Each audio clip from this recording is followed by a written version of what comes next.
So guys, what's up? So mag-unboxing tayo ng calendar clip. Ayan, sa mga gustong gumawa ng calendar. Naubusan kasi ako ng pang-clip ng calendar kaya nag-online din ako sa Shopee. At ito yung nabili ko. Ayan, kadi-deliver lang din. So wala pa yan, bubuksan pa natin. Titignan natin kung ano yung laman. Ayan. Sa mga gusto mag-order ng calendar metal clip, ayan, tignan nyo na lang yung link dyan sa ating description kung saan makaka-order na magandang calendar clip. Ano to guys? Pang A4. Yan. So maganda pagkaka-packaging nya. Talagang secure talaga.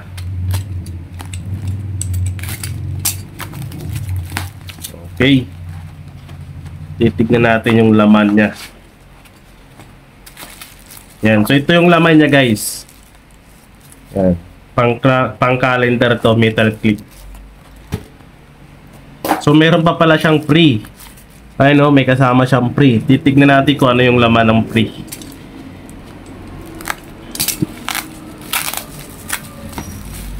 Okay, meron siyang maliit na cutter. Yan, pamputol siguro to dito sa metal clip. Pero di na kailangan dahil nakasukat naman to eh. Tignan natin yung laman. Maganda yung packaging niya. Talagang secure.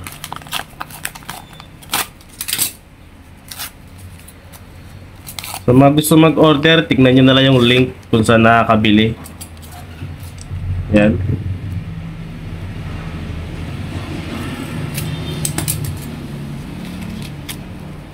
Okay, so ito yung metal clip niya guys, pang calendar niya. Ayan, saktong-sakto lang dito. So kukuha tayo ng sample para makita niyo yung ating calendar kung saan siya nilalagay.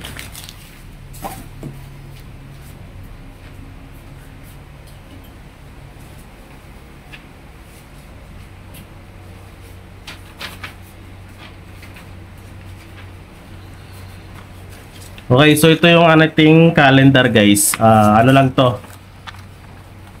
A4 size na calendar. Ayan. Ang presyo nito ay 25 to 30 pesos. Ayan. So meron nagpagawa kasi sa akin 100 pieces. So ito yung binili kong clip. Ayan o. So saktong-sakto lang siya dito. Ayan. So iipit lang yan. So, sakto lang talaga siya guys. So, iipit lang yan dyan. Yan yung magiging itsura dyan. Ayan o. Ayan. Ito yung ating calendar. Pang A4 long or short. Kasya dito sa size na to. Ayan. Alright, so mga gusto mag-order ng metal clip, tignan nyo na lang yung link sa description kung saan makakabili online. Ayan o, puro bago siya o.